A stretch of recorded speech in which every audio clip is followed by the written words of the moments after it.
Chapter 4 देख रहे हैं, micro processors and memory concepts. इस चैप्टर में हम देखेंगे माइक्रो प्रोसेसर क्या होता है, कुछ कैरेक्टरिस्टिक्स देखेंगे इसकी। इसके अलावा जो माइक्रो प्रोसेसर को अलग अलग भाग में क्लासिफाई कर सकते हैं, रिस्क में, सिस्क में और एपिक में। फिर हम जो मेमोरी है उसकी अलग अलग यूनिट्स के बारे में देखेंगे, जानेंगे कि प्राइमरी मेमोरी और सेकेंडरी मेमोरी क्या है, और बाद में जो इनपुट आउटपुट जैसे पोर्ट्स हैं और कनेक्शंस हैं या कनेक्टर्स हैं, इसके बारे में हम देखेंगे। Micro processor, central processing unit, ये क्या करता है? ये डेटा को प्रोसेस करता है। जैसे हमने देखा था कि प्रोसेस डेटा इज इंफॉर्मेशन, तो एक तरीके से इसी तरीके समझ सकते हैं आप कि सेंट्रल प्रोसेसिंग यूनिट इस डेटा को हमारे लिए कुछ इंफॉर्मेशन के तौर पे देगा और इसको प्रोसेस करेगा। ये क्या करता है माइक्रो प्रोसेसर या सेंट्रल प्रोसेसिंग यूनिट? जितनी भी इंस्ट्रक्शन है जैसे मान लीजिए आपको दे दिया गया ऐड A, B। ये मैं एक ऐसा मैंने इंस्ट्रक्शन लिखा है जिसमें ये कह रहे हैं कि एक्यूमुलेटर में जो भी आइटम है उसको B जो रजिस्टर है उससे ऐड कर दीजिए और एक्यूमुलेटर में रख दीजिए। तो बेसिकली ये इंस्ट्रक्शन है एक जो आप किसको देते हैं, सेंट्रल प्रोसेसिंग यूनिट को, कि ये इंस्ट्रक्शन लीजिए और वो काम करते हैं। तो माइक्रो प्रोसेसर ये सीपीयू है। माइक्रो प्रोसेसर और सीपीयू में अंतर बस यही है कि सीपीयू अगर एक चिप में है आपका, एक ही चिप में, तो इसे हम कहेंगे माइक्रो प्रोसेसर। म्यूपी भी लिखते हैं इसको, माइक्रो प्रोसेसर या माइक्रो प्रोसेसर आप पूरा लिख सकते हैं म्यूपी। आगे चल के अगर आप कंप्यूटर साइंस या इलेक्ट्रॉनिक्स में जाते हैं तो म्यूपी आप काफी देखेंगे। तो ये क्या है? एक ये मल्टी पर्पस प्रोग्रामेबल डिवाइस है। और ये बनता कैसे है? इसको MOS टेक्नोलॉजी यानी कि मेटल ऑक्साइड सेमीकंडक्टर टेक्नोलॉजी से बनाया जाता है। 1971 में इंटेल कॉर्पोरेशन ने पहला माइक्रो प्रोसेसर 4004 फैब्रिकेट किया था। उस समय ये केवल जोड़ और घटा यानी कि ऐड और सब्ट्रैक्ट ऑपरेशन कर सकता था और केवल 4 बिट यानी कि एक निबल केवल प्रोसेस कर सकता था एक टाइम में। लेकिन इंटेल 4004 पहला ऐसा पोर्टेबल इलेक्ट्रॉनिक कैलकुलेटर इसने पावर किया, तब से माइक्रो प्रोसेसर टेक्नोलॉजी बढ़ते ही जा रही है। आज हम 7 जनरेशन तक पहुंच गए। जब आप ये सुन रहे होंगे हो सकता है और भी जनरेशन आ गई हो। आज हमारे पास ऐसे प्रोसेसर है जो 128 बिट एक बार में एक टाइम में 128 बिट को डील कर सकते हैं, और वो भी बिलियन इंस्ट्रक्शन पर सेकंड। एक इंस्ट्रक्शन सोचिए ऐसी होती है तो ऐसी बिलियन इंस्ट्रक्शंस हैं आपके पास। और ये जो A और B आप देख रहे हैं, ये जो रजिस्टर्स हैं आपके पास जो माइक्रो प्रोसेसर में होते हैं, वो 128 बिट के। तो इतना सारा काम आज हो सकता है। तो माइक्रो प्रोसेसर की कुछ कैरेक्टरिस्टिक्स देख ली जाए। पहली चीज होती है इसमें इंस्ट्रक्शन सेट, यानी कि जैसे मैंने कहा ऐड A, B, वो एक इंस्ट्रक्शन था। तो माइक्रो प्रोसेसर यही इंस्ट्रक्शन समझेगा। अगर मैं बोलूंगा माइक्रो प्रोसेसर जरा दही ले आओ, तो ये नहीं मानेगा। लेकिन मैं ऐड A, B अगर इसको दूंगा किसी तरीके से कोड करके, तो ये समझ जाएगा कि हाँ मुझे ऐड करना है। ये इंस्ट्रक्शन सेट है, माइक्रो प्रोसेसर स्पेसिफिक होते हैं, उसके लिए बनाए जाते हैं। जो भी माइक्रो प्रोसेसर होगा उसके लिए एक इंस्ट्रक्शन सेट उसका खुद का हो। ऐसी वर्ड लेंथ, अब जैसे मैंने आपको बताया 128 बिट ये डील कर रहा है ना। तो वो अलग अलग वर्ड, जैसे 4 बिट मैंने बताया 4004 जो था पहला, वो 4 बिट डील करता था। ऐसे ही आपका इसको हम कहेंगे एक वर्ड लेंथ या वर्ड साइज कहेंगे इसको। तो डायरेक्टली ये प्रोपोर्शनल है कि प्रोसेसिंग पावर कितनी है सीपीयू का। तो अंदर के जो जनरल पर्पस रजिस्टर होते हैं, सीपीयू में भी रजिस्टर्स होते हैं, मतलब सीपीयू की भी मेमोरी, सीपीयू के पास भी थोड़ी बहुत मेमोरी होती है। ये जो जनरल पर्पस रजिस्टर है वो डेटा रखते हैं। जैसे ऐड A, B में A एक्यूमुलेटर था। A एक्यूमुलेटर कितने साइज का हो सकता है? ये A और B हम रजिस्टर्ड, ये मेमोरी तो है। तो हम कह रहे हैं कि ये जो है 4 बिट का, ये 4 बिट का है 4004 के लिए। हम कह रहे हैं अब ये 8 बिट का हो गया, तो 8 बिट वर्ड लेंथ है, 8 बिट साइज को ये डील कर रहा है। तो 8 बिट को अगर एक इंटरनल रजिस्टर 8 बिट रख सकता है, ये पूरे 8 बिट, तो हम ये कहेंगे कि ये वर्ड लेंथ इसकी 8 बिट है। अगर मान लीजिए ये जो A और B मैंने आपको बताया, एक्यूमुलेटर और जो भी जनरल पर्पस रजिस्टर है, ये 16 बिट एक बार में रख सकते हैं। 16 बिट यानी कि 2 बाइट एक बार में रख सकते हैं, ये भी 16 बिट रख सकता है। तो हम कहेंगे कि जो इंटरनल रजिस्टर है वो 16 बिट का है और माइक्रो प्रोसेसर 16 बिट का है। इसी तरीके से 32 बिट प्रोसेसर लीजिए तो वो 4 गुना तेज हो जाएगा 8 बिट प्रोसेसर से। 8 4 32 करिए, वही यहीं से आप अंदाजा लगा सकते हैं कि कितनी स्पीड बढ़ जाती है। तो वर्ड लेंथ जो मैं कह रहा हूं वो यहां से आती है, 16 बिट हो, 32 बिट हो, 64 बिट हो। तो जो 16 बिट सीपीयू अगर आप कहते हैं या 32 बिट सीपीयू कहते हैं, 64 बिट सीपीयू कहते हैं, 128 बिट सीपीयू कहते हैं, तो ये हम जब भी सीपीयू बात करते हैं तो हम ये नहीं बोलते सीपीयू, हम बोलते हैं 16 बिट सीपीयू, सिर्फ 128 बिट सीपीयू, राइट। इसका मतलब जितने मैक्सिमम नंबर बिट सीपीयू एक बार में हैंडल कर सकता है उसको हम कहते हैं कि ये वर्ड लेंथ है।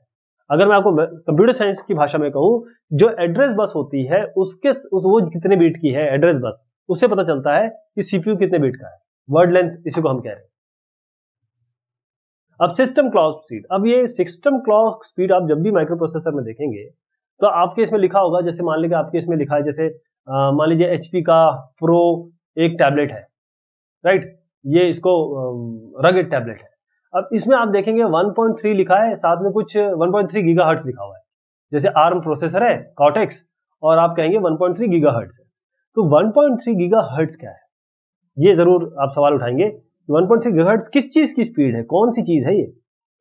तो जो सिस्टम क्लॉक है वो माइक्रो प्रोसेसर की जो स्पीड है, पेस है, उसको कंट्रोल करती है। कोई ना कोई तो कंट्रोलिंग होनी चाहिए, वो कंट्रोल जो है सिस्टम क्लॉक करती है। ये सिस्टम क्लॉक है क्या? जो टाइम टाइम पे पल्स देती है, और ये पता किस पे नापी जाती है? मेगाहर्ट्ज, यानी मिलियन साइकिल्स पर सेकंड, मिलियंस, इसलिए मैं गीगाहर्ट्ज कह पा रहा हूं इसको, मिलियन साइकिल्स पर सेकंड पे नापी जाती है। यानी कि ऐसा नहीं होता कि टिक टिक करके आ रही है, ये आप जब टिक बोलेंगे तो ये हो सकता है मिलियन क्रॉस कर चुकी है, जैसे टिक बोलेंगे। तो एक जो क्लॉक पर यूनिट टाइम में कितनी पल्स जनरेट करती है, इतनी जनरेट कर रही है, देखिए। तो एक कितनी पल्स जनरेट होती है उस क्लॉक द्वारा, जिसे हम यहाँ सिस्टम क्लॉक कह रहे हैं, पर यूनिट टाइम, किसी एक पर यूनिट टाइम, यानी आप उसको 1 सेकंड भी कह सकते हैं, 1 मिनट भी कह सकते हैं, 1 घंटा भी कह सकते हैं, ये आपके ऊपर है। लेकिन हम इसके बारे में जानेंगे कि हम 1 गीगाहर्ट्ज मतलब जब बोलते हैं तो पर सेकंड आता है, यानी कि क्योंकि फ्रीक्वेंसी जो होती है, what is that? Frequency is per unit time पर सेकंड, है ना। तो जो हर्ट्ज में नापी जाती है। तो अब हम यहाँ पर क्या कहेंगे कि जो पल्स जनरेट हो रही है क्लॉक द्वारा, उसकी यूनिट टाइम में, उसे हम क्लॉक स्पीड करेंगे, यही क्लॉक स्पीड होती है। तो हमेशा माइक्रो प्रोसेसर जो कैरेक्टराइजेशन होता है वो उसके क्लॉक स्पीड के द्वारा होता है। तो मैंने जैसे बताया 1.3 गीगाहर्ट्ज, ये मैं एक टैबलेट की बात कर रहा हूं, अभी तक मैं वर्क स्टेशन या हाई एंड स्टेशन पे नहीं गया हूं। तो इसकी स्पीड भी आप गीगाहर्ट्ज में नापने, देखिए एक टैबलेट है छोटा सा, उसका भी गीगाहर्ट्ज पे आ रहा है, राइट। तो सीपीयू इस क्लॉक को यूज करता है, इस क्लॉक स्पीड को यूज करता है, ताकि जितने भी उसमें ऑपरेशन हो रहे हैं, कंट्रोल सीक्वेंसिंग, क्योंकि कंट्रोल यूनिट होता है इसमें, कंट्रोल यूनिट का काम क्या है? वो यही काम कर रहा है, कंट्रोल सीक्वेंसिंग कर रहा है, क्या एग्जीक्यूशन होना है, ऑपरेशन कितने होने, कब होना है, कब नहीं होना है, कब डेटा आना है, कब इंस्ट्रक्शन जाना है, ये सारी चीज यहां पर हो रही है क्लॉक स्पीड द्वारा। क्लॉक से ही एक तरीके से गवर्न होती है, तो इसको हम सिस्टम क्लॉक स्पीड कहेंगे। अब हम देख रहे हैं क्लासिफिकेशन ऑफ माइक्रो प्रोसेसर्स। तो एक तो वर्ड लेंथ हमने देख लिया। मान लीजिए आपका इंटरनल रजिस्टर्स है सीपीयू के, ये 16 बिट एक बार में एग्जीक्यूट करते हैं, तो हम कहेंगे 16 बिट है। 32 होता तो 32 बिट कहते हैं, इसे हम वर्ड लेंथ कह रहे हैं। वर्ड लेंथ के अलावा जो क्लासिफिकेशन है माइक्रो प्रोसेसर का, वो उसके आर्किटेक्चर पे बेस्ड होता है, यानी कि इंस्ट्रक्शन सेट क्या है उसका। इंस्ट्रक्शन सेट, जैसे मैंने एक एग्जांपल दिया, ऐड ए कॉमा बी, ये ऐड क्या बोल रहा है? बी को ए में ऐड कर दीजिए और ए में रख दीजिए। एक एक्यूमुलेटर है मान लीजिए यहाँ पर, ये ए और बी कुछ नहीं है, ये आपके सीपीयू में या माइक्रो प्रोसेसर के अंदर जो उसके अंदर रजिस्टर्स होते हैं वो है। और जैसे 16 बिट ये डील कर सकते हैं एक बार में, 32 बिट डील कर सकते हैं, तो हम उसको वर्ड लेंथ कहते हैं। तो इंस्ट्रक्शन सेट माइक्रो प्रोसेसर के, वो ये इंस्ट्रक्शन जो एक मैंने दी, इसका सेट, और भी इंस्ट्रक्शंस होंगी, जंप कराना है, एग्जिट कराना है, ये सारे आपके अलग अलग इंस्ट्रक्शन होते हैं। तो इंस्ट्रक्शन सेट माइक्रो प्रोसेसर का ये होता है। तो हम कई बार जब सीपीयू देखेंगे तो आप जरूर आपको सिस्क, रिस्क, एपिक ये सब सुनाई देगा। तो रिस्क क्या है? सबसे पहले हम देखें रिस्क का फुल फॉर्म देख लीजिए पहले। रिस्क का फुल फॉर्म होता है रिड्यूस्ड इंस्ट्रक्शन सेट कंप्यूटर। क्या हुआ? Reduce instruction set computer. ये ऐसा माइक्रो प्रोसेसर या इस तरीके से का माइक्रो प्रोसेसर आर्किटेक्चर है। जैसे आप कभी घर बनाते हैं, हम लोग तो आर्किटेक्चर बनाते हैं ना पहले, इसी तरीके से माइक्रो प्रोसेसर जब डिजाइन होता है तो उसका आर्किटेक्चर बनता है। ये क्या करता है? ये ऐसा माइक्रो प्रोसेसर या रिस्ट उस टाइप के माइक्रो प्रोसेसर आर्किटेक्चर होते हैं जिसमें, क्योंकि रिड्यूस इंस्ट्रक्शन सेट यानी इंस्ट्रक्शन इस पे कम है, small set of instruction, uniform length है उनकी, कम इंस्ट्रक्शन है और लेंथ उनकी यूनिफॉर्म है, बड़े सिंपल होते हैं। लेकिन प्रिमिटिव इंस्ट्रक्शन विच एग्जीक्यूटेड वन क्लॉक साइकिल, यानी कि आपके होते तो सिंपल है लेकिन ऐसे इंस्ट्रक्शन है जो एक क्लॉक साइकिल पे काम कर जाते हैं। इसीलिए जो रिस्क, अभी आपने क्लॉक स्पीड देखा, तो जो रिस्क चिप्स है ये थोड़ी कॉम्प्लेक्स कम होती है, क्योंकि सीधी सी बात है कि आपके पास फिक्स लेंथ का आपका प्रिमिटिव इंस्ट्रक्शन लिखा हुआ है। ऐड मतलब बहुत प्रिमिटिव आपका ये हो गया, इंस्ट्रक्शन हो गया, और थोड़ा कम पैसा लगता है इसको बनाने में। इंस्ट्रक्शन जैसे मैंने बताया सारे के सारे यूनिफॉर्म लेंथ के होंगे। जैसे अगर एक यहाँ पर ये ऐड ए बी में कहूं तो ये इसकी ये वन, अगर ये यूनिट इसकी ऐसी जाएंगे तो ये 3 यूनिट के हैं, तो सारे के सारे इंस्ट्रक्शन इसी तरीके से होंगे, 3 ही 3 के होंगे, राइट। तो जो इंस्ट्रक्शन है यूनिफॉर्म लेंथ के जिसमें अबाउट करीबन 32 से 36 रजिस्टर ये इंटरफेसिंग कर सकते हैं। और अगर आप रिस्क आर्किटेक्चर के सेट को लेके प्रोग्राम लिखेंगे तो थोड़ा बड़ा होगा, जो प्रोग्राम साइज होगा थोड़ा आपको बड़ा मिलेगा। लेकिन जो मेमोरी साइकिल ये यूज होता है, क्योंकि एक मेमोरी साइकिल में एक इंस्ट्रक्शन हो जाता है, तो जो मेमोरी साइकिल है वो जो होंगे वो ज्यादा लगेंगे आपको। क्यों? क्योंकि जितने बार में आप इंस्ट्रक्शन आप डील करेंगे, क्योंकि ज्यादा इंस्ट्रक्शन हो गए उतना काम करेगा। तो अगर आपको रिड्यूस करना है मेमोरी साइकिल को, तो क्या करता है ये, जो भी डेटा नेसेसरी है उस समय के लिए ये इसको प्रोसेसर में रख देता है, let it be in processor. तो ड्रॉबैक जो रिस्क डिजाइन का या रिस्क आर्किटेक्चर का, रिस्क माइक्रो प्रोसेसर डिजाइन का, वो ये है कि कंप्यूटर मस्ट कंबाइन और repeat operation to complete a larger program consisting of many processing operation. देखिए, अब मैंने कहा ऐड है, ऐड के बाद मुझे जंप भी लिखना है, जेएमपी कर देता हूं। तो ऐड अलग है, जंप अलग है। अगर मैं ए जंप करके एक इंस्ट्रक्शन लिख पाता तो क्या होता है, ये दोनों काम मेरे एक ही मेमोरी साइकिल में हो जाते, है ना।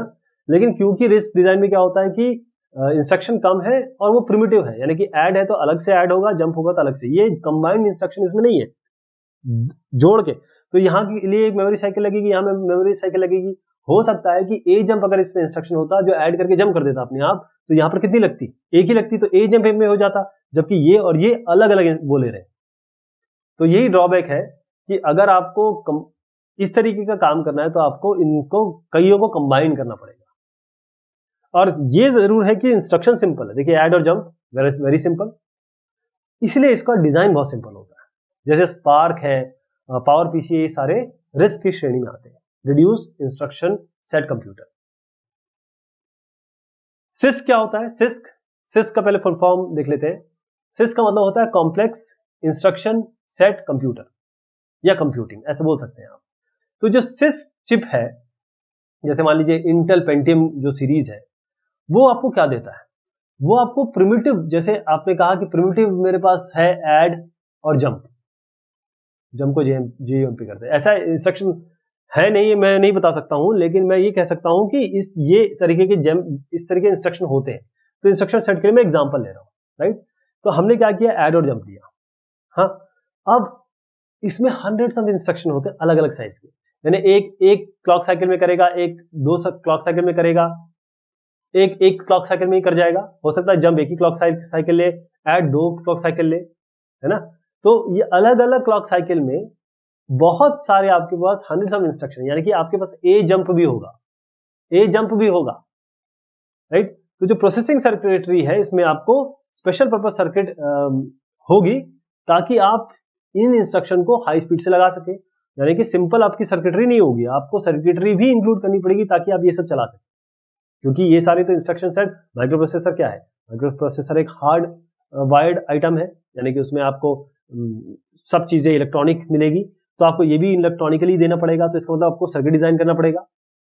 तो ये इंस्ट्रक्शन इंटरफेस करते हैं आपके मेमोरी के साथ बहुत सारी तरीके से, और साथ में जो एड्रेसिंग मोड है बड़े कॉम्प्लेक्स हो जाते हैं। एड्रेसिंग मोड मतलब अगर आपको मान लीजिए मेमोरी को एड्रेस करना है तो यूं कर सकते हैं, या यहां पर बोल सकते हैं कि रिलेटिव या एब्सोल्यूट करके यहां से यहां जाएंगे, यहां से यहां जाएंगे, ये एक तरीका होता है, डायरेक्ट कर सकते हैं, या फिर ये तरीके हो सकते हैं। तो यही कॉम्प्लेक्स एड्रेसिंग मोड हो गया। तो यहां पर क्या होता है कि क्योंकि हमारे पास ये सर्किटरी है और हमारे पास उस काम को करने के लिए ऐड और जंप जो अलग अलग हुआ करता था इसमें ए जंप भी है। इसका मतलब ये होगा कि हमारा प्रोग्राम छोटे साइज का होगा, और प्रोग्राम छोटे साइज का होगा और साथ में जो मेमोरी साइकिल जरूरत पड़ेगी वो भी कम पड़ेगी। मान लीजिए ऐड को पड़ती है 3, जंप को पड़ती है 3, ए जंप को पड़ती है 4, केवल 4 पड़ती है, 3 और 3 मिलाइए 6, और इसके पास इसको कितनी मेमोरी साइकिल लग रही है? केवल 4। तो 6 और 4 में ये जीता ना, 4 इसको मिली, मतलब इसको ये जल्दी काम कर गया। सिस्क में कम जनरल पर्पस रजिस्टर होते हैं, जैसे रिस्क में 32 से 36 से या 8 से 12 ही होते हैं, और जो मेमोरी साइकिल है वो कम लगती है, जिससे फटाफट फास्टर एग्जीक्यूशन होता है प्रोग्राम का। ये आपका सिस्क है। अब एपिक की बात करें, एपिक क्या है इसका पहले फुल फॉर्म देख लेते हैं। एपिक का मतलब है एक्सप्लिसिटली पैरेलल इंस्ट्रक्शन कंप्यूटिंग। अब क्या करते हैं, हमने देखा रिस्क की भी बहुत अच्छी अच्छी चीजें थी, कुछ बुराइयां थी, कुछ कमियां थी। बुराइयां तो नहीं कहूंगा क्योंकि रिस्क इतना ज्यादा यूज हो रहा है, इतना बढ़िया यूज हो रहा है। ऐसे सिस्क के अपने अपने यूज है, सिस्क अपनी जगह बहुत बेहतर है, तो दोनों ही बेहतर है। लेकिन क्या है कि दोनों की बेहतरी इसमें है कि क्या इसकी अच्छाई और इसकी अच्छाई को कंबाइन कर लिया जाए। इसके लिए हमारे पास एपिक है। ओके, ये एपिक जो होता है ये फिक्स लेंथ का इंस्ट्रक्शन तो नहीं लेता है, लेकिन ये उस पे एम करता है कि इस इंस्ट्रक्शन का पैरेलल प्रोसेसिंग हो, यानी कि यहां पर ये काम हो रहा है तो यहां से दूसरे इंस्ट्रक्शन का काम शुरू हो जाए। ऐसा नहीं कि पहले ये खत्म हुआ फिर ये होगा फिर ये होगा, ये आपका एंड हो रहा है यहां से शुरू हो जाए, ये खत्म हो रहा है यहां से शुरू हो जाए। ऐसे करके पैरेलल प्रोसेसिंग पे ये डील करता है, या फिर इसका एम यही होता है। इसमें फिक्स साइज फिक्स लेंथ के इंस्ट्रक्शन नहीं होते। तो ये क्या करता है, जो कॉम्प्लेक्स इंस्ट्रक्शन है जो कि आप सिस्क में देख पा रहे थे, उसका एक कॉम्प्लेक्स इंस्ट्रक्शन का बंडल लेता है, साथ में बेसिक इंस्ट्रक्शन भी लेता है साथ में, और साथ में किस तरीके से इसको पैरेलल चलाया जाए, इन इंस्ट्रक्शन को पैरेलल चलाया जाए, इसकी भी इंफॉर्मेशन होती है। तो इससे क्या होता है, एकदम से एफिशिएंसी बढ़ जाती है। तो एपिक प्रोसेसर इनकी अच्छाइयां उठाता है, ये जो मैंने आपको बताया इसको बहुत ध्यान से समझिएगा। IA64 इंटेल आर्किटेक्चर जो 64 है, इंटेल का पहला 64 प्रोसेसर जो था 64 बिट प्रोसेसर, वो एपिक पे ही बेस्ड था। रिस्क और सिस्क की दोनों अच्छाइयां उठाइए, एपिक में रखिए, पैरेलली करिए, पैरेलल प्रोसेसिंग करिए। फिक्स लेंथ की होने की जरूरत नहीं है, बस आपके पास इंफॉर्मेशन होनी चाहिए किस तरीके से इन इंस्ट्रक्शन को पैरेलली चलाया जा सकता है। एपिक मेमोरी कॉन्सेप्ट्स आपके अगर वॉन न्यूमैन आर्किटेक्चर को देखा जाए तो ये आपका सीपीयू है, ये आपका इनपुट है,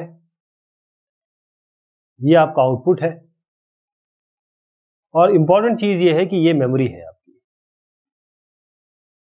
तो मेमोरी बहुत इंपॉर्टेंट कंपोनेंट है कंप्यूटर सिस्टम का, क्योंकि इसमें डेटा भी होता है, इसमें इंस्ट्रक्शंस भी होते हैं।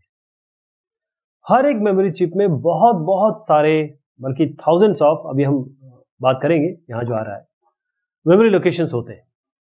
तो ध्यान रखिएगा, कंप्यूटर का मतलब क्या है। कंप्यूटर का मतलब यह है कि वो केवल 10 में समझता है या फिर किसी ऐसे भाषा में समझता है जो डिजिटल हो।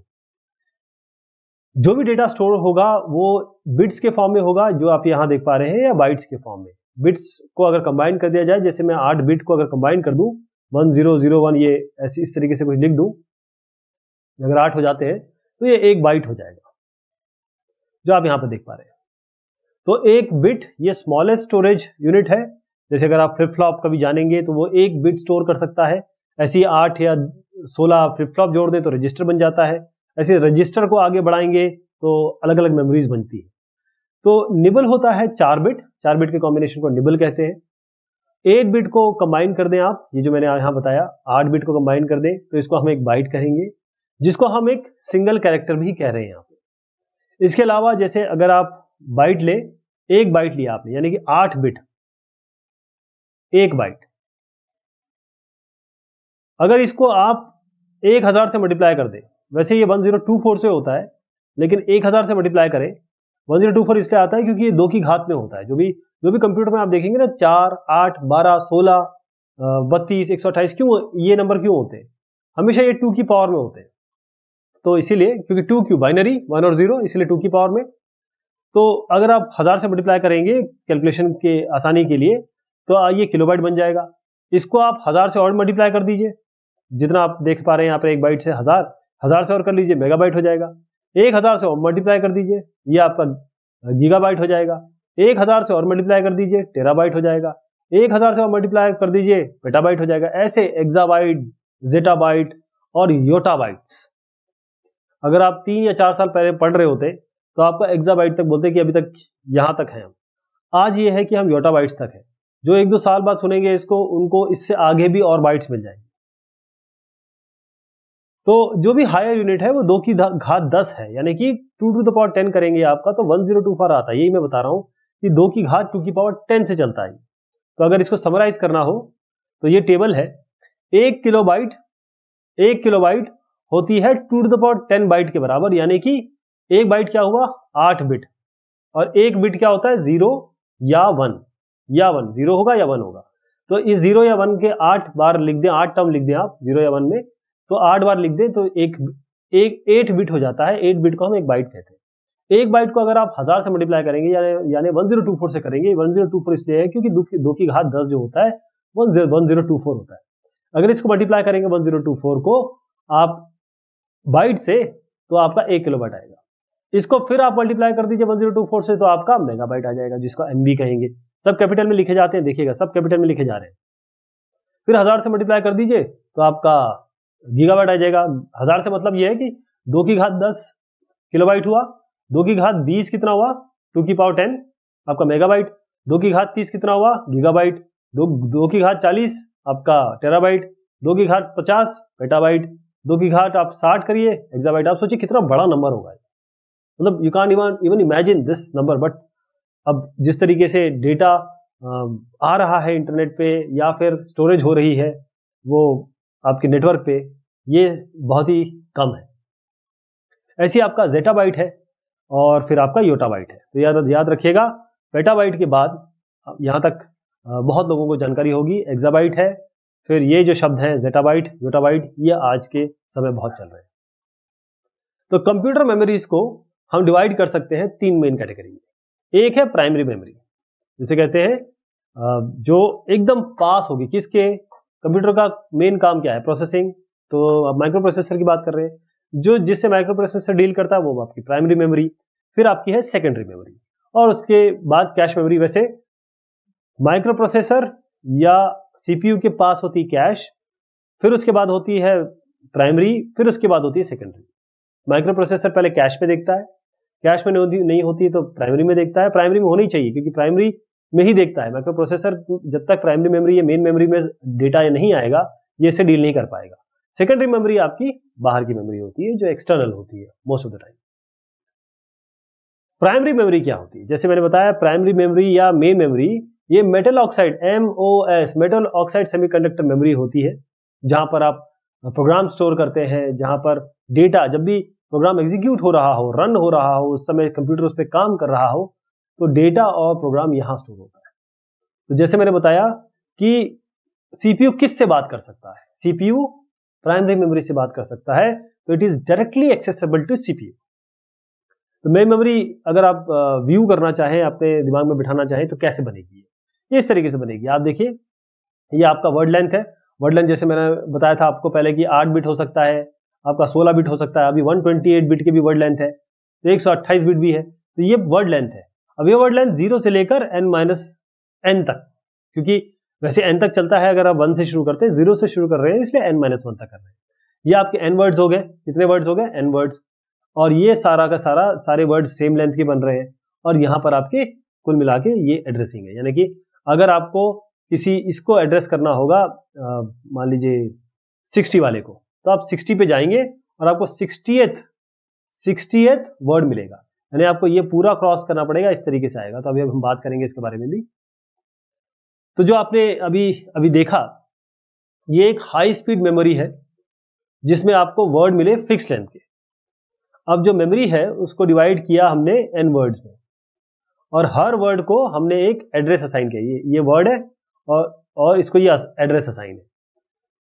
वर्ड जो है वो जनरली 8 बिट से ऊपर का होता है, जैसे आपका 16 बिट हो गया, 32 बिट हो गया, 64 बिट हो गया। इसको हम वर्ड लेंथ कह रहे हैं। अलग अलग तरीके के वर्ड नंबर के वर्ड लेंथ अवेलेबल है, ये डिपेंड करता है कि किस पे आप डील कर रहे हैं, कौन सी आपकी मेमोरी है। अलग अलग टाइप की होती है, DDR2, DDR3 इस तरीके की मेमोरी होती है, आगे भी है DDR4। तो जितना हायर वर्ड लेंथ होगा उतना ज्यादा कंप्यूटर आपका जबरदस्त और स्ट्रांग होगा। हर एक वर्ड को मेमोरी असाइन होगी 0 से लेकर जो भी लार्जेस्ट नंबर है। लार्जेस्ट नंबर होगा 2 की घात में, ध्यान रखिएगा 2 की पावर में होगा, कंप्यूटर जिसको सपोर्ट कर सकता होगा। हर एक एड्रेस यूनिकली बताएगा कि मेमोरी लोकेशन पर्टिकुलर वर्ड का क्या है। जैसे मैं आपको यहाँ 60 बता रहा था, तो ये 60 जो आपका एड्रेस है वो आपको, वैसे एड्रेस इस तरीके से नहीं होता है, एड्रेस जो है हेक्साडेसिमल में होता है, लेकिन अभी फिलहाल के लिए समझने के लिए ये 60 नंबर एड्रेस है, और ये वर्ड ये जो वर्ड है 60th वर्ड है अगर यहां से गिना जाए तो टोटल जो मेमोरी सेल है वो पूरी तरीके से सीपीयू इसको एड्रेस कर सकता है। जितनी एड्रेस लाइंस होगी एड्रेस बस में, यानी मान लीजिए एड्रेस बेस आपका 16 बिट है, तो कितने एड्रेस यूनिकली आइडेंटिफाई कर सकता है सीपीयू, एड्रेस कर सकता है 2 to the power 16। अगर n लाइंस है तो 2 to the power n address location memory में होंगे और उतने ही वो एड्रेसिंग कर सकता है। तो इसलिए जो एड्रेस बस होता है उसकी लेंथ से ही सीपीयू नापा जाता है कि सीपीयू कितने बिट का, 32 बिट, एड्रेस बस देख लीजिए कितने बिट की है। ओके, तो मेमोरी को आप रीड भी कर सकते हैं, राइट भी कर सकते हैं, मतलब इस मेमोरी में आप रीड राइट दोनों हो सकता है। ऐसी भी मेमोरी है जहां पर डेटा परमानेंटली स्टोर है, यहां पर आप केवल रीड ही रीड कर सकते हैं, राइट नहीं कर सकते, उनको हम रोम कहते हैं, रीड ओनली मेमोरीज कहते हैं।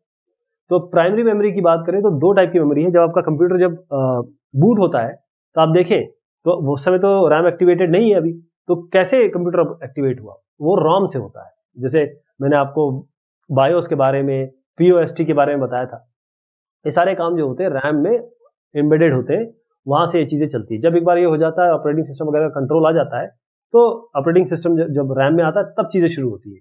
तो रोम क्या होता है, वो चीज जहां पर चीजें हार्डवायर्ड है उस पर आप राइट नहीं कर सकते, क्या रीड कर सकते हैं।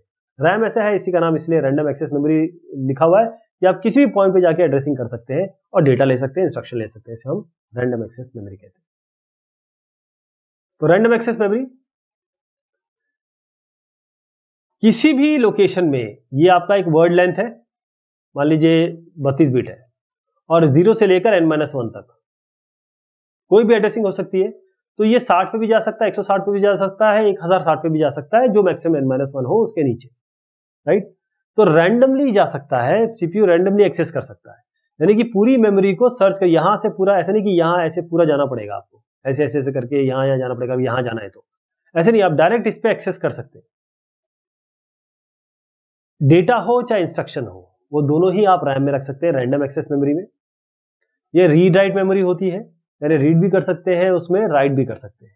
ये वॉलेटाइल मेमोरी होती है, इसका मतलब एक बार जैसे आप अपना पावर ऑफ करेंगे इसका डेटा चला जाएगा, क्योंकि ये एक इंटरमीडिएटरी का काम करती है, सीपीयू उससे डील करता है।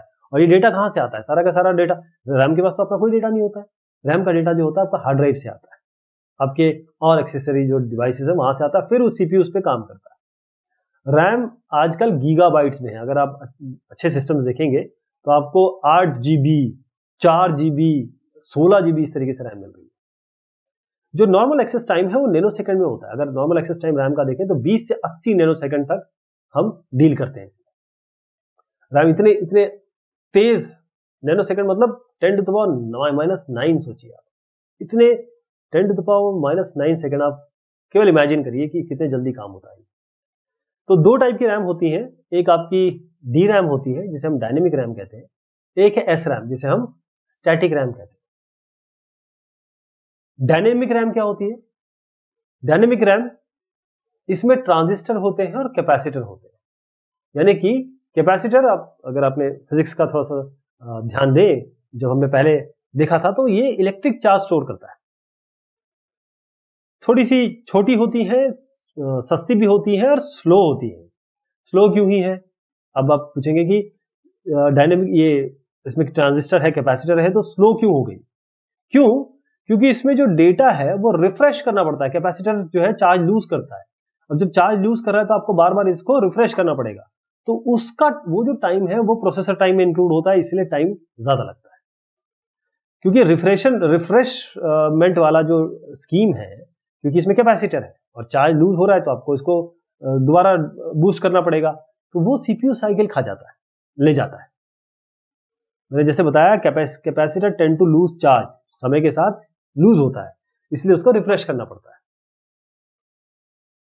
D RAM primary storage area में यूज करते हैं, अलग अलग फॉर्म है इसके, जैसे ईडीओ रैम है, आपका एसडी रैम है, आपका डीडीआर एसडी रैम है। इसका फुल फॉर्म अगर देखना चाहें, ईडीओ मतलब एक्सटेंडेड डेटा आउटपुट, ऐसी आप एसडी रैम में ये जो एस है ये सिंक्रोनस है। तो ये अलग अलग टाइप के आपके रैम के फ्लेवर्स है, बेसिकली डी रैम के फ्लेवर है डायनेमिक रैम के। इसके बाद आता है स्टैटिक रैम। ये इसका फिजिकल साइज काफी बड़ा होता है, थोड़ी एक्सपेंसिव होती है, फास्टर होती है। अब फास्टर क्यों होती है? क्योंकि इसमें कैपेसिटर का यूज नहीं होता है, इसमें फ्लिप फ्लॉप का यूज होता है। फ्लिप फ्लॉप जैसे जेके है, आपका टी फ्लिप फ्लॉप है, ऐसे डी फ्लिप फ्लॉप, ऐसे कई तरह के फ्लिप फ्लॉप होते हैं।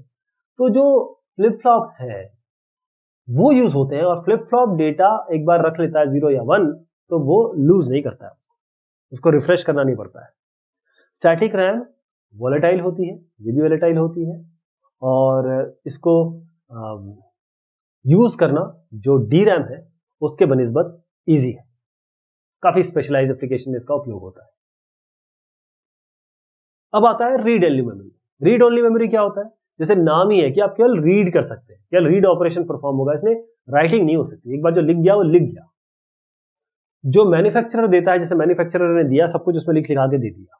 कंप्यूटर के साथ जब आता है, जब आपका कंप्यूटर बूट होता है तो जो स्क्रीन पे आप देखते हैं चीजें हो रही है वो सारा रॉम में हो रही है, रॉम के कारण हो रही है, जो बिल्कुल स्टार्टिंग में होता है। उसके बाद बायोस होता है, पोस्ट होता है, वो सारी चीजें होते हैं, राइट। यानी कि आप इसके कंटेंट को चेंज नहीं कर सकते। एक बार मैन्युफैक्चरर ने लिख दिया तो लिख दिया। ये नॉन वोलेटाइल होती है, कंप्यूटर बंद कर दीजिए फिर आप करिए, वैसे ही वैसे ओपन होगा और बिल्कुल सेम तरीका होगा, कुछ चेंज नहीं होगा।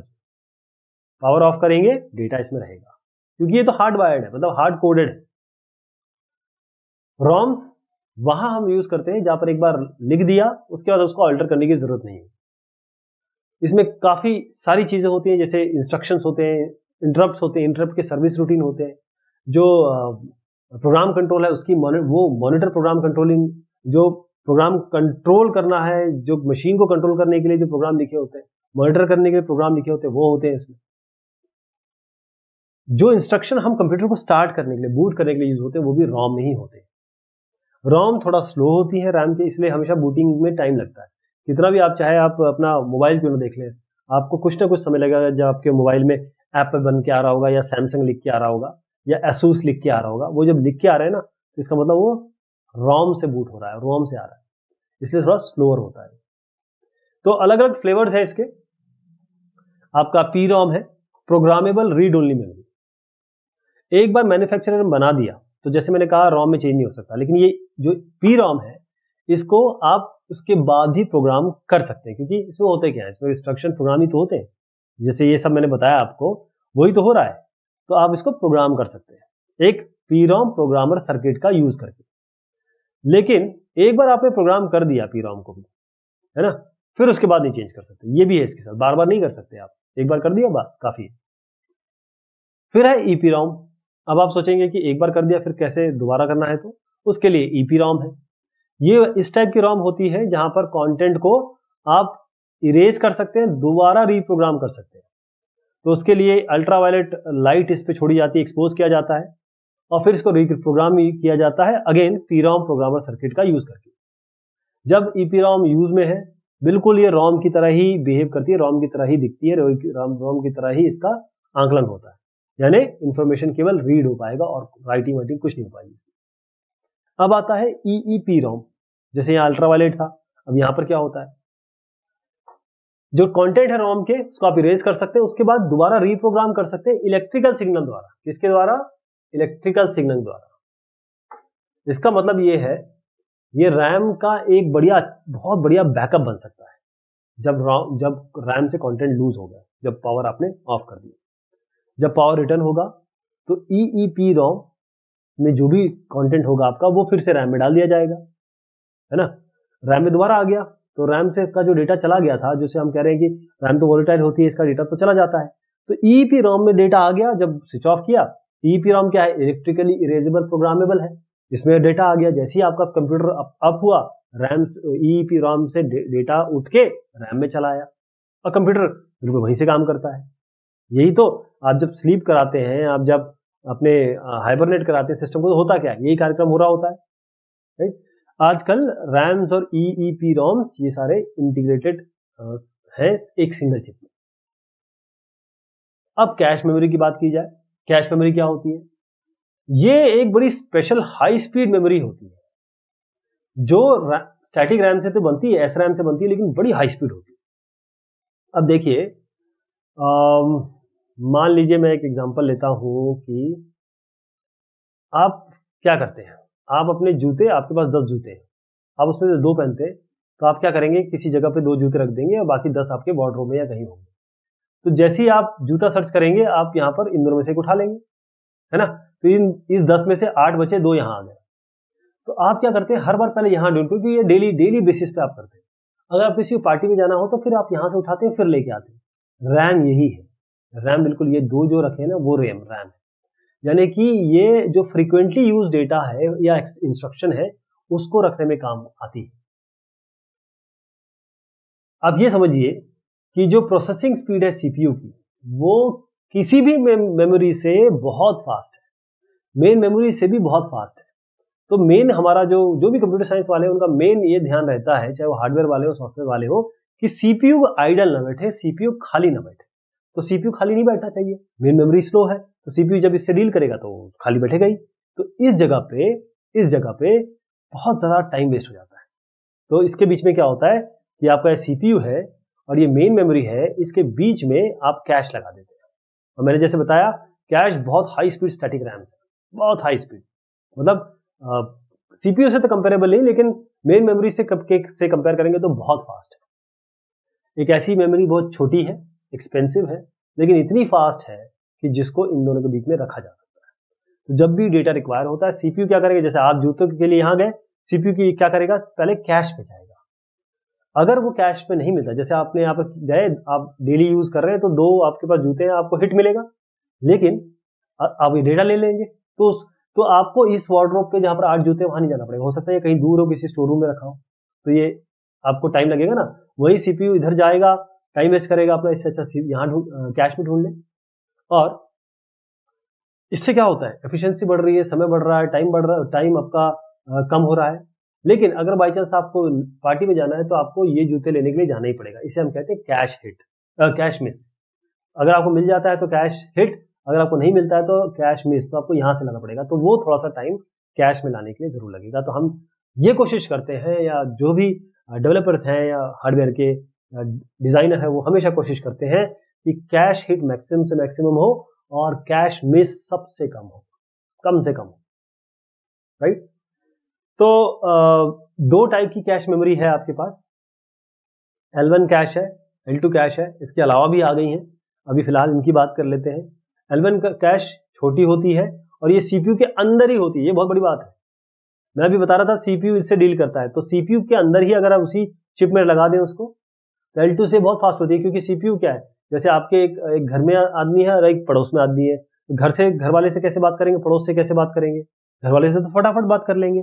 इसका मतलब L1 कैश पड़ोसी नहीं है, घर में ही है सीपीयू के, इसलिए फास्ट होती है। L2 कैश थोड़ी इससे बड़ी होती है L1 से, और ये मदरबोर्ड में माउंटेड होती है एक सीपीयू के अंदर। देखिए, ये पूरा मदरबोर्ड है, सीपीयू यहाँ है, सीपीयू के अंदर L1 कैश है, इस मदरबोर्ड के अंदर आपका L2 कैश है, लेवल 2 कैश कहते हैं इसको, लेवल 1 लेवल 2 कैश।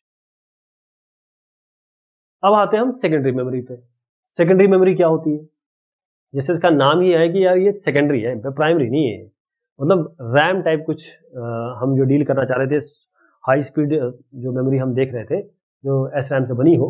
अब सेकेंडरी मेमोरी में कह रहे हैं कि हमको, प्राइमरी मेमोरी तो एक्सपेंसिव भी है, उसकी जगह भी कम है, मतलब साइज भी कम है। आप देखिए, आपके सिस्टम में कितनी होगी, 4 MB रैम होगी या 4 GB रैम होगी, 8 GB रैम होगी, आप अभी देख सकते हैं।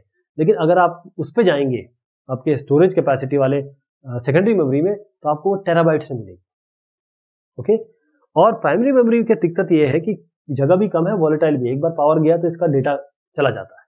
इसके लिए मेमोरी स्टोरेज डिवाइसेस हैं, जिसे हम कहते हैं एक्सटर्नल मेमोरी, और यहां पर आप डेटा रख सकते हैं, प्रोग्राम रख सकते हैं, और वो हमेशा के लिए रहेगी जब तक वो पार्ट ठीक काम कर रहा है। ये कंप्यूटर का पार्ट नहीं होता है, ये एक एडिशनल है। अगर आप अपनी कोई एक ड्राइव लगा रहे हैं जो एक्सटर्नल ड्राइव है 2 टेराबाइट की, तो वो आपकी सेकेंडरी मेमोरी ही कहलाएगी। तो ये फिक्स्ड भी हो सकती है, रिमूवेबल भी हो सकती है। फिक्स्ड स्टोरेज मीडिया वो आपके अंदर ही आपको दिखाई देगी, एक हार्ड डिस्क की तरह जो फिक्स्ड होगी कंप्यूटर में, आपके कैबिनेट में जो आप डब्बा देखते हैं उसके अंदर फिक्स होगी। वो माइक्रो प्रोसेसर में या फिर मदरबोर्ड पे नहीं होगी, वो अलग से होगी, बसेस के थ्रू, मतलब वायर के थ्रू जुड़ी होगी उसमें। और रिमूवेबल स्टोरेज मीडिया क्या होती है? जो पोर्टेबल है, जैसे आपकी पेन ड्राइव है, जैसे आपका जो बड़ी बड़ी ड्राइव्स जो पोर्टेबल ड्राइव यूज करते हैं वो सारी कंप्यूटर से बाहर ले जा सकते हैं, कंप्यूटर के अंदर लगा सकते हैं, मतलब यूएसबी के थ्रू या किसी और थंडरबोल्ट के थ्रू उसको लगा सकते हैं। तो हमको सेकेंडरी मेमोरी चाहिए क्यों? सेकेंडरी मेमोरी 2 चीज के लिए चाहिए। पहले तो परमानेंस। रैम क्या है? रैम वॉलेटाइल है। रैंडम एक्सेस मेमोरी में अगर इलेक्ट्रिसिटी आपने टर्न ऑफ किया या बंद की तो रैम से डेटा चला जाएगा। हमको वो डेटा चाहिए, हमेशा के लिए चाहिए, डेटा ही तो मेन होता है। सेकेंडरी स्टोरेज ये आपका पर्पस सॉल्व करती है। जब इलेक्ट्रिसिटी जाएगी सेकेंडरी मेमोरी से डेटा नहीं जाएगा, वो उसमें रहेगा। दूसरा पोर्टेबिलिटी। अब जैसे पेन ड्राइव आ गई है या हार्ड ड्राइव आ गई है, पोर्टेबल हार्ड ड्राइव आ गई, सीडीज आ गई है, तो ये सारी चीजें क्या है? ये सेकेंडरी है। आपने डेटा डाला, लेके चले गए, फिर वापस लाए, फिर अपना यूज करना शुरू कर दिया। तो ये पोर्टेबिलिटी या परमानेंस के लिए होती है। तो सेकेंडरी स्टोरेज मीडिया टाइप क्या क्या हो सकती है? आपका मैग्नेटिक टाइप हो सकती है, ऑप्टिकल हो सकती है, और जो आजकल जैसे अगर आप एप्पल देखेंगे, एप्पल में सॉलिड स्टेट ड्राइव ही आती है, एसएसडी। तो मैग्नेटिक, ऑप्टिकल और ये एसएसडी सॉलिड स्टेट। तो मैग्नेटिक स्टोरेज मीडिया क्या होती है?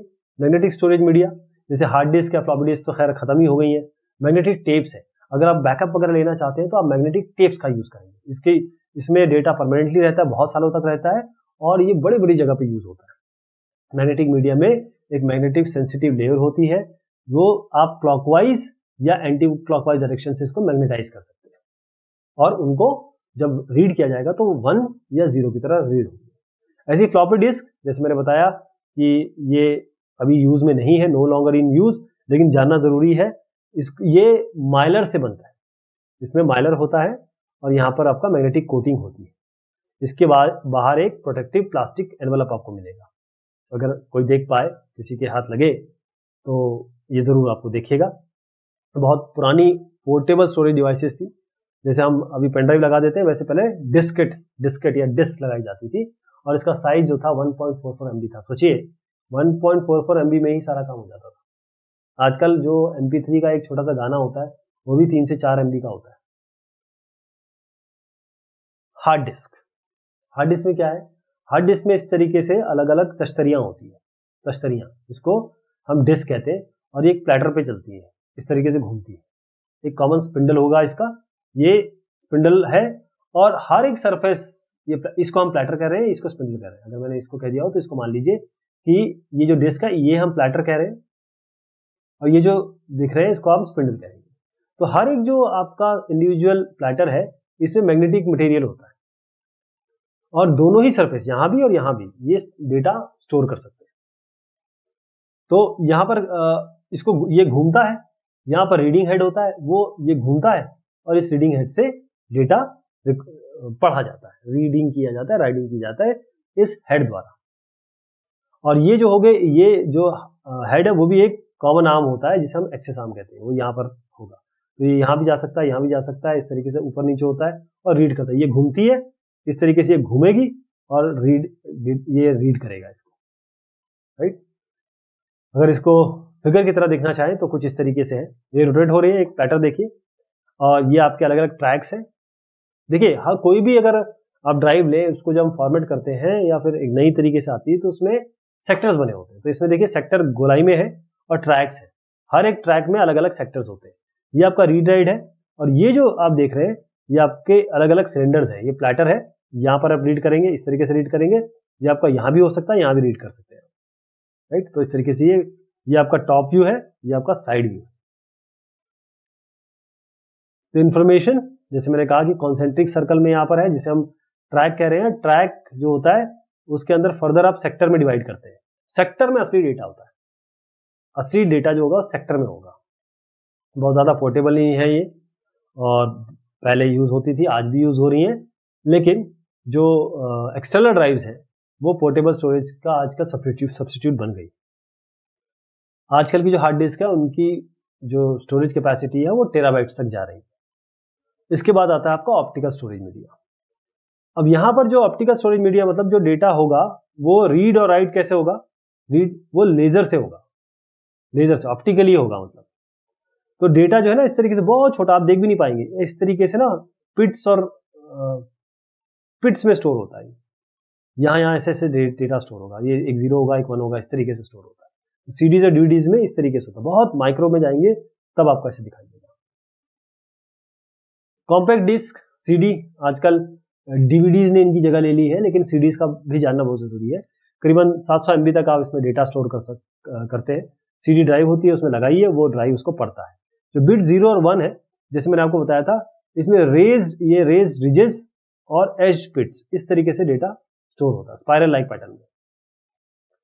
ये जो पैटर्न होगा वो स्टैंप होता है आपके 1.2 मिलीमीटर क्लियर पॉलीकार्बोनेट डिस्क में, जिसे सीडी का मतलब होता क्या है? Carbonate disc, polycarbonate disc, CD इसी से बना हुआ है।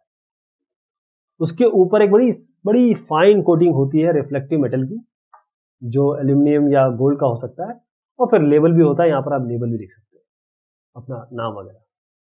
तो अगर रीड करना हो डिस्क से तो एक इंफ्रारेड लेजर बीम होती है जो सीडी के पॉलीकार्बोनेट सबस्ट्रेट के थ्रू जाती है। जो वेवलेंथ है लाइट की वो बाउंस होके आती है, क्योंकि यहां पर इस तरीके से या तो ऐसे बाउंस होके आएगी या ऐसे बाउंस होके आएगी। तो किस तरीके से आएगी? यहां से बाउंस करेगी तो 1 मिलेगा, यहां से बाउंस करेगी तो 0 मिलेगा। तो जो पिट है वो स्कैटर करेगा लाइट को, और रिज क्या करेगा? रिफ्लेक्ट करेगा। ये स्कैटर कर देगा इस तरीके से, ये रिफ्लेक्ट कर देगा। तो जो पिट्स और रिजेस है ये अलग अलग टाइप की लाइट आपको देता है। जो फ्लक्चुएशन है इस रिफ्लेक्टेड बीम का, एक बार स्कैटरिंग हो रही है, एक बार रिफ्लेक्शन हो रहा है, वो आपके जीरोज या वंस के हिसाब से पढ़ा जाएगा। देखिए कितना कॉम्प्लेक्स और कॉम्प्लिकेटेड है चीज, लेकिन बहुत अच्छे से यूज हो रही है चीजें और बहुत बढ़िया चल रही है। तो 3 टाइप की डिस्क है जो कार्बोनेट या पॉलीकार्बोनेट डिस्क आप कहते हैं, सीडी जिसका नाम, CD ROM, CD R, CD RW. CD इसको बोलेंगे compact disc read only memory. इसका मतलब ये है कि मैन्युफैक्चरर ने जो डेटा लिख दिया वो लिख दिया, डेटा इसमें चेंज नहीं कर सकते, केवल आप लेजर बीम से इसको पढ़ सकते हैं कंटिन्यूस स्पाइरल के रूप में। सीडी रोम्स में आप टेक्स्ट है, ऑडियो है, वीडियो है, गेम्स है, इंसाइक्लोपीडिया, जो भी आप एप्लीकेशन सॉफ्टवेयर भी रख सकते हैं। सीडीआर ये आपका रिकॉर्डेबल, सीडीआर का मतलब होता है कॉम्पैक्ट डिस्क रिकॉर्डेबल। एक बार लिखा जाता है लेकिन केवल एक ही बार लिख सकते हैं, मतलब आपके पास खाली आएगी, एक बार लिख दीजिए बस, राइट। तो एक बार आप लिख देंगे, उसके बाद दोबारा नहीं लिख सकते, मतलब it can not be erased और मॉडिफाइड। फिर उसको यूज करिए आप एक बार लिखने के बाद। सीडीआरडब्ल्यू, सीडीआरडब्ल्यू क्या होता है? Compact disc rewritable, RW rewritable. तो इसको मल्टीपल टाइम जितने बार, जब तक आपकी सीडी खराब नहीं होती तब तक आप मल्टीपल टाइम रीड और राइट कर सकते हैं। एक सीडीआरडब्ल्यू ड्राइव होगी तभी ये हो सकता है। सीडीआर, अगर आपकी ड्राइव में सीडीआर लिखा है ना, ड्राइव के सामने देखिएगा, अगर सीडीआर लिखा है तो केवल रीड हो सकता है, सीडीआरडब्ल्यू लिखा होगा तभी रीड राइट हो सकता है। डीवीडी, आजकल डीवीडी का ही जमाना है। इसका फुल फॉर्म है डिजिटल वर्सेटाइल डिस्क, या इसको कई बार बोलते हैं जैसे ब्लू रे और ये बाकी और उत्पत्ति जो हो गई है, इसको हम डिजिटल वीडियो डिस्क भी बोल सकते हैं। ये बिल्कुल आपको दिखाई एकदम सीडी की तरह देखिए, इसका टेक्नोलॉजी भी बिल्कुल सेम है, लेकिन इसमें लाइट जो यूज हो रही है ना वो शॉर्टर वेवलेंथ की है, तो बीम बड़ी नैरो आती है इसमें। इसका मतलब जो ट्रैक्स है, ये जो आप ये जो देख रहे हैं ना, ये ट्रैक्स जो इसके अंदर रखे जाते हैं वो बहुत कम डिस्टेंस पे भी रख सकते हैं। आप याद रखिएगा सीडी की कैपेसिटी कितनी थी? 7। आजकल जो नॉर्मल डीवीडी आ रही है वो 4.7 GB की आ रही है। तो ये बड़ा एक पैराडाइम शिफ्ट कह सकते हैं इसको पोर्टेबल स्टोरेज टेक्नोलॉजी में। 2 हाफ सीडी लाइक दिखती है ये, मतलब ऐसा लगता है कि जैसे 2 सीढ़ियां बगल, मतलब उल्टा करके चिपका दी गई। तो 2 हाफ थिकनेस 0.6 mm के सीडी इसमें ग्लूड बैक टू बैक होती है। इसका मतलब ये होता है कि जो भी रिफ्लेक्टिव कोटिंग है वो अंदर की उससे बचती है। पहली चीज तो ये डबल साइडेड डीवीडी होती है, यहां से भी पढ़ लीजिए, यहां से भी पढ़ लीजिए, बैक साइड से भी पढ़ लीजिए। इसका मतलब जो डिस्क है वो दुगना, मतलब उस डिस्क में दुगना डेटा स्टोर कर सकते हैं। तो मैं जो बता रहा था 4.7 से 17 जीबी तक डेटा इसमें स्टोर कर सकते हैं, यानी पूरी की पूरी मूवी तो स्टोर कर ही सकते हैं, साथ में एक कॉम्बिनेशन, मतलब एक सीरीज भी आप इसमें रख सकते हैं। अगर आप शेल्डन की सीरीज देखें या how I met my mother, इस तरीके की सीरीज पूरी आ सकती है। DVD ROM, DVD R, DVD RW, ये 3 वैरायटीज में आती है। ब्लू-रे डिस्क, ब्लू-रे डिस्क ये बड़ा लेटेस्ट ऑप्टिकल स्टोरेज मीडिया है। इसमें आप HD high definition audio video रख सकते हैं। ये भी सीडी और डीवीडी की तरह ही दिख सकती है, लेकिन 27 जीबी तक डेटा आप रख सकते हैं अगर सिंगल लेयर है, और अगर डबल लेयरिंग हो गई तो फिर तो 54 जीबी तक जाता है डेटा। तो जो सीडी और डीवीडी वो रेड लेजर बीम यूज करते हैं, जबकि ब्लू का नाम, ब्लू देखिए नाम इसका ब्लू-रे डिस्क है, ये ब्लू लेजर यूज करता है डिस्क को रीड या राइट करने में, इसलिए इसका नाम है ब्लू-रे। और ब्लू का फिर और देख लीजिए, ब्लू तो और शॉर्टर हो गई, तो और डेटा पर यूनिट एरिया आप स्टोर कर सकते हैं क्योंकि शॉर्टर वेवलेंथ है। तो आप फोकसिंग, जो पॉइंट फोकसिंग है ना लेजर स्पॉट की, बहुत अच्छे प्रिसीजन से यहां हो सकती है। तो डेटा भी और कॉम्पैक्टली पैक रख सकते हैं आप। तो जो ब्लू-रे डिस्क है ये इसलिए लाया गया था ताकि रिकॉर्डिंग, रीराइटिंग और प्लेबैक हो सके HD वीडियो का, हाई डेफिनेशन वीडियो का। जो आप HD देखते हैं, फुल HD, ये सब इसके लिए बनाया गया था। और डेटा आप ज्यादा रखना चाहते हैं तब इसके लिए ब्लू-रे डिस्क आया। अब आते हैं हम SSD पे, solid state memories. Solid state का मतलब, सॉलिड मतलब कुछ मूविंग पार्ट नहीं होगी। जैसे मैग्नेटिक डिस्क की बात करें, हार्ड ड्राइव की बात करें, तो उसमें स्पिंडल भी है, प्लेटर्स भी है, आर्म भी है, सब मूव कर रहे हैं। यहाँ पर कुछ मूव नहीं कर रहा है, ये पूरी तरीके से इलेक्ट्रॉनिक सर्किट पे होता है, कोई इसमें मूविंग पार्ट नहीं है, कोई रील टेप नहीं है, कोई स्पिनिंग डिस्क नहीं है, कोई भी लेजर बीम नहीं है। तो जो सॉलिड स्टेट स्टोरेज डिवाइसेस है, इसमें बिल्कुल उसी तरीके से जैसे फ्लैश में होता है, फ्लैश मेमोरी एक स्पेशल टाइप की मेमोरी है, उस तरीके से डेटा स्टोर होता है। SSD, या आप इसको सॉलिड स्टेट ड्राइव भी कह सकते हैं या फ्लैश मेमोरी भी कह सकते हैं, ये पूरी तरीके से जो शुरुआत में बनी थी डिजिटल कैमरा, पेन ड्राइव और USB फ्लैश ड्राइव के लिए बनी। तो आपके पास जो पेन ड्राइव है उसमें भी SSD है। फिर पेन ड्राइव्स, ये आपका पेन ड्राइव है, ये आपके हाथ में जरूर होगी। आजकल बहुत छोटे छोटे टाइप की आ गई है, अच्छे अच्छे कैपेसिटी से। तो पेन ड्राइव या थंब ड्राइव या फ्लैश ड्राइव, पेन ड्राइव बोलिए इसको, थंब ड्राइव बोलिए या फ्लैश ड्राइव, ये आजकल का रिसेंट पोर्टेबल स्टोरेज मीडिया है। ये होती है इलेक्ट्रॉनिकली या electrically erasable programmable read only memory. EEP based है ये फ्लैश मेमोरी, जहां पर आप डेटा लिखिए, हटाइए, डेटा लिखिए, इलेक्ट्रॉनिक सिग्नल की जरूरत नहीं है। ये USB कनेक्टर के साथ आप लगाते हैं, जब भी कंप्यूटर में लगाते हैं, USB 2 हो, USB 3 हो या USB 3.1 हो। हार्ड डिस्क से तो थोड़ा इसकी कैपेसिटी कम होती है, लेकिन CD से अच्छी खासी मेमोरी आपको मिल जाती है ज्यादा। इसमें आज एक और इंपॉर्टेंट टॉपिक है जो है इनपुट आउटपुट पोर्ट्स और कनेक्शंस। हम देखेंगे इनपुट आउटपुट पोर्ट्स और कनेक्शन के बारे में। ये अगर एक नॉर्मल CPU अगर आप देखें, वैसे CPU तो इसके अंदर होता है, इसे हम कैबिनेट कहते हैं। कैबिनेट यानी कि एक ऐसी जगह, जैसे अगर आप कपड़े रखते हैं ना किसी अलमारी में, तो ये अलमारी है, इसमें कपड़े रखेंगे आप, अपना परफ्यूम रखेंगे, अपनी वॉच रखेंगे, तो वो सारी चीजें इसके अंदर आती है। ये एक कैबिनेट की तरह है, यानी कि ये होल्ड करता है सारे जितने भी अलग अलग कंपोनेंट्स हैं आपके कंप्यूटर के। तो अगर इसके बैक में देखें आप, तो कंप्यूटर पोर्ट्स, जिससे पोर्ट्स मतलब जिसके साथ आप एक्सटर्नल चीजें इसके साथ कनेक्ट कर सके, तो ये आगे भी होते हैं। आगे भी देखेंगे तो आपको ड्राइव USB पोर्ट्स दिखेंगे, आपको ऑडियो जैक दिखेगा, आपको साउंड का दिखेगा। तो ये आगे पीछे दोनों होते हैं, इसके थ्रू ही हम कनेक्शन करते हैं। जैसे ये जो आप देख रहे हैं, ये PS2 पोर्ट्स है, ये सीरियल पोर्ट है, ये VGA पोर्ट है, ये USB पोर्ट्स है, ये ऑडियो जैक है, और ये RJ45 जो नेटवर्क इंटरफेसिंग कार्ड है NIC, ये आपका मॉडेम अगर लगाना है जो भी kbps का हो, ये आपका पावर सप्लाई है, ये आपका फैन है, इसके पीछे SMPS होता है, ये आपका पैरेलल पोर्ट है। ऐसे काफी चीज थोड़ा सा वेरिएट कर सकता है, जैसे किसी CPU में और भी चीजें हो सकती है, जैसे HDMI भी हो सकता है आजकल।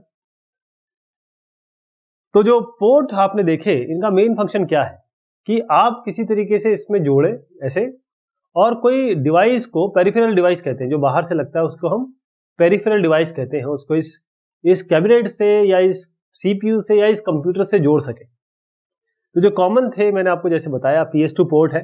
PS2 पोर्ट से माउस और कीबोर्ड कनेक्ट करते हैं, और आजकल इसकी जगह जो है USB पोर्ट ने ले ली है बहुत हद तक। यहाँ जो आजकल माउस कीबोर्ड आ रहे हैं वो सारे USB से लग रहे हैं। आपके पास नहीं है तो एक कनेक्टर भी आता है, कन्वर्टर आता है USB से PS2 का। ऐसे ही कीबोर्ड, प्रिंटर, पेन ड्राइव, ये सब कनेक्ट करने के लिए है। VGA पोर्ट है अगर आपको मॉनिटर या स्क्रीन करनी है। ऐसे आजकल जो और थोड़े बेहतर से या एडवांस्ड आपके CPUs हैं, उसमें आपका HDMI पोर्ट्स है। तो सीरियल पोर्ट क्या होता है? What is serial port? Serial port का मतलब ये होता है, देखिए सीरियल का मतलब होता है एक एक एक एक इस तरीके से करके सीरियली। यहां आप जो देख रहे हैं 0101 जो आ रहा है, अगर हम इसको एक तरीके से अज्यूम करें कि ये डेटा है, तो ये 1 by 1 आ रहा है, सीरियल पोर्ट। तो सीरियल पोर्ट में जो बिट्स है, ये देखिए 0 और 1 इस तरीके से दिखाई दे रहा है। यहां पर एक के बाद एक आते हैं, एक सिंगल वायर में। डेटा स्लो थोड़ा कम होता है, लेकिन कई जगह हमें बहुत ज्यादा स्पीड नहीं चाहिए होती है। ऐसा नहीं है कि हर जगह हमें बहुत अच्छी स्पीड चाहिए होती है। कई जगह हमें जो हम काम कर रहे हैं वहां स्पीड की उतनी आवश्यकता नहीं है, उसमें हमारा काम चल रहा है, बहुत अच्छे से चल रहा है। तो ये कॉम पोर्ट जो होते हैं, आप अपने सिस्टम पे अगर देखें, जो कॉम पोर्ट्स होते हैं RS-232 पोर्ट्स होते हैं, और इसी तरीके से RS के और वेरिएशंस है। ये RS-232 का C पोर्ट है। तो इससे आप मॉडेम कनेक्ट कर सकते हैं, माउस कनेक्ट कर सकते हैं। और जैसे मैंने आपको बताया कि क्योंकि इसमें सीरियल आता है एक एक करके और स्लो स्पीड होती है, इसलिए आजकल नए बेहतर आ गए हैं, तो वो ज़्यादा यूज़ हो रहे हैं। जैसे अगर आप सीरियल पोर्ट अपने CPU पे देखेंगे, तो इसको हम कहते हैं फीमेल पोर्ट है, ये मेल कनेक्टर है इसका। तो ये इसके अंदर जाता है, और यहाँ पर देखिए सीरियल डेटा ट्रांसमिशन हो रहा है, और बाइट जो है एक एक करके आ रहा है। जैसे एक है वो ऐसे रिप्रेजेंट होगा, 3 इससे रिप्रेजेंट होगा, और 5 का बाइनरी अगर आउटपुट निकालें तो इस तरीके से होगा। अगर पैरेलल पोर्ट की बात करें, पैरेलल पोर्ट क्या होते हैं? इसमें भी देखिए ये फीमेल कनेक्टर है आपके CPU में, और ये आपका मेल कनेक्टर है जो आपके CPU में इंसर्ट होता है, या फिर ये कनेक्टिविटी यहां से बनती है। इस हर एक पिन की कोई ना कोई वैल्यू होती है, जैसे कोई सेंड के लिए होता है, कोई पावर के लिए होता है। तो ये सारे आपके हर एक पिन कुछ ना कुछ काम करती है। तो ये पहले जो है करेक्टर खासतौर पे प्रिंटिंग के लिए यूज होता था, प्रिंटर को कनेक्ट करने के लिए। तो पैरेलल है तो एक साथ ये तकरीबन 8 बिट्स एक साथ भेज सकता था। जैसे सीरियल में एक बार एक करके आ रहा है, ऐसे यहाँ एक बार में 8 बिट चले जाते थे। सीरियल में केवल एक बिट आता था ना, तो डेटा ट्रांसमिशन थोड़ा सा फास्ट था इसमें। और पैरेलल पोर्ट्स प्रिंटर के लिए, स्कैनर के लिए, CD राइटर्स के लिए, इन सब के लिए ये पैरेलल पोर्ट का इस्तेमाल होता है। PS2 पोर्ट जैसे मैंने बताया, ये आप देख पा रहे हैं PS2 पोर्ट है। कीबोर्ड और माउस के लिए अलग अलग कलर के आते हैं, 2 अलग अलग कलर के इस तरीके के होंगे। और ये PS2 जो पोर्ट है, जो राउंड पोर्ट आप देख पा रहे हैं, इसको हम मिनी DIN कनेक्टर, इसमें PS2 केबल में एक मिनी छोटा DIN कनेक्टर होता है। और ये जो पोर्ट्स है, ये जैसे मैंने आपको बताया कि जानना जरूरी है कि क्या था, लेकिन अब ये ऑब्सोलीट हो गए हैं, सब जो है USB पे आ गए हैं। अब USB पोर्ट पे आते हैं, जैसे ये USB देख रहे हैं। USB आप अभी जिस समय मैं बोल रहा हूं तो USB 3.1 चल रहा है, और 1 Gbps करीब इसकी स्पीड आगे जाती है। जैसे शुरुआत का जो USB 2 आया था वो 480 Mbps था। इस तरीके से आज 1 Gbps पे हैं हम। और ये इसका पोर्ट है, देखिए ये माइक्रो USB इसे कहते हैं, ये आपका USB पोर्ट है। तो ये इसमें इंसर्ट होता है यहाँ पे। और इसके भी देखिए, कोई भी पोर्ट का मतलब ये है कि जब ये इससे जाके लगेगा, तो यहां से यहां डेटा का ट्रांसफर होगा।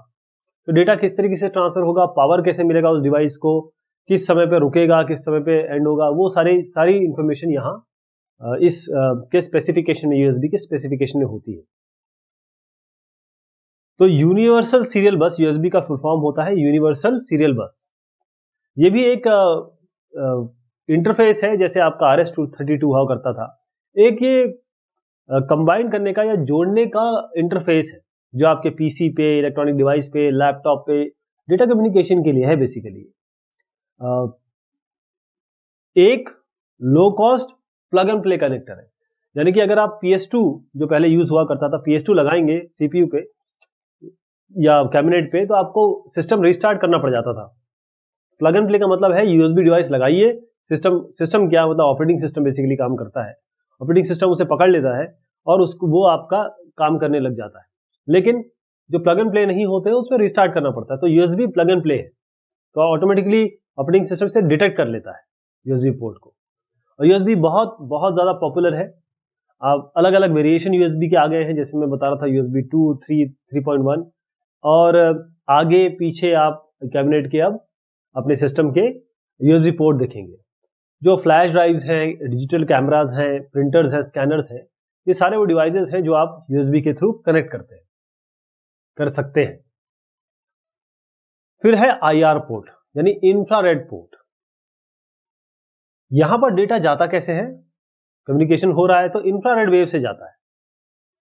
तो इस इंफ्रारेड ट्रांसमिशन के लिए पहली चीज तो यह है कि इंफ्रारेड पोर्ट होना चाहिए, यानी कि जो कंप्यूटर है और आपका जो पेरिफेरल डिवाइस आप जब लगाएंगे वो कैसे काम कर रहा है, वो इंफ्रारेड लिंक की तरह काम कर रहा है। जो कम्युनिकेशन लिंक है that is through infrared link.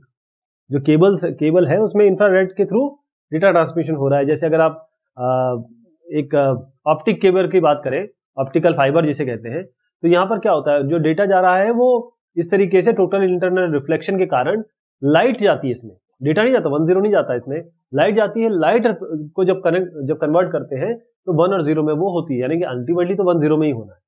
जो रिमोट कंट्रोल आप देखेंगे टीवी सेट का, वो आपका उसी से काम करता है कि आप जैसे कोई चैनल दबाते हैं, कोई बटन दबाते हैं तो टीवी रिएक्ट करता है, तो वहां पर एक सेंसर होता है जो उसको सेंस करता है जो आप दबा रहे हैं। तो वायरलेस डेटा कम्युनिकेशन कंप्यूटर और पेरिफेरल डिवाइस के लिए इंफ्रारेड पोर्ट्स का भी यूज होता है। ऐसे ब्लूटूथ पोर्ट है। ब्लूटूथ क्या होता है, ब्लूटूथ एक बेसिकली पैन है। पैन का मतलब होता है पर्सनल एरिया नेटवर्क। ऐसे अलग अलग होते हैं, लैन होता है, वैन होता है, मैन होता है, मेट्रोपॉलिटन एरिया नेटवर्क। तो अगर छोटे से एरिया में जैसे 5 से 10 मीटर की बात करें तो 5 से 10 मीटर की बात करें तो पैन बनता है एक। तो ब्लूटूथ जैसे मोबाइल फोन है आपका, कंप्यूटर है, पर्सनल डिजिटल असिस्टेंट है, अगर एक शॉर्ट रेंज कम्युनिकेशन करना है तो उसके लिए ब्लूटूथ, ये भी एक स्पेसिफिकेशन है IEEE का। IEEE का एक स्पेसिफिकेशन है जो बताता है कितना पावर होगा, क्या फिजिकल इसकी जो स्पेसिफिकेशंस होंगी। तो ये टेक्नोलॉजी, इसमें भी रेडियो वेव्स RF यानी कि रेडियो वेव्स हम यूज करते हैं दो डिवाइसेस के बीच में। तो RF से डेटा ट्रांसफर होता है। RF का मतलब वेव्स है, इसका मतलब ये इसमें आपको केबल वेबल नहीं लगानी पड़ती। तो बड़ा एक छोटा सा ट्रांसीवर मतलब ट्रांसमीटर और रिसीवर चिप होती है जिससे आप कम्युनिकेट कर सकते हैं ब्लूटूथ से, चाहे वो कंप्यूटर पे हो, डिवाइस पे हो। और 2 मेगाबिट पर 2 Mbps काफी अच्छी स्पीड होती है। इसके आगे भी आगे है ब्लूटूथ 2.0, 3.0, तो और भी अच्छी स्पीड्स हैं अभी जिससे आप डेटा ट्रांसफर कर सकते हैं बगैर वायर को लगाए हुए। ये है फायर वायर पोर्ट। ये फायर वायर पोर्ट देख रहे हैं आप, और ये इसके कनेक्टर्स हैं। तो फायर वायर, ये R इसलिए लिखा हुआ है क्योंकि ये किसी कंपनी द्वारा रजिस्टर्ड है। तो ये पोर्ट्स जो है एक तरीके से सीरियल पोर्ट है जो फायर वायर टेक्नोलॉजी यूज करते हैं ताकि डेटा फटाफट आ जा सके। तो फायर वायर में है क्या, फायर वायर पोर्ट से आप पहली चीज तो ये समझ लीजिए कि एक से ज्यादा डिवाइस आप इसमें लगा सकते हैं क्योंकि ये प्लग एंड प्ले होता है। सबसे पहली चीज तो ये फायर वायर पोर्ट,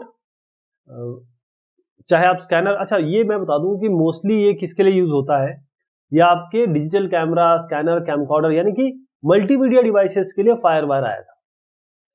आप बोलेंगे यूएसबी से क्यों नहीं करते, यूएसबी से भी करते हैं। फायर वायर की जो स्पीड है वो काफी अच्छी है, जो कम्युनिकेशन की स्पीड है। तो डेटा ट्रांसफर क्योंकि यूएसबी से तेज है, क्वालिटी इसकी बड़ी अच्छी आती है, इसके लिए फायर वायर पोर्ट है। तो मैं फिर से बताऊंगा, फायर वायर पोर्ट भी यूएसबी की तरह है लेकिन इसकी स्पीड अच्छी है, मल्टीमीडिया के लिए खासतौर पे ये आया था। तो आप अपने सिस्टम पे देखेंगे सामने तो आपको ये पोर्ट दिखाई देगा। तो ये हमने पोर्ट्स की बात की, इनपुट आउटपुट पोर्ट, बहुत जिसे कहें ब्रीफ में। तो बहुत शुक्रिया, बहुत मेहरबानी आप सभी की।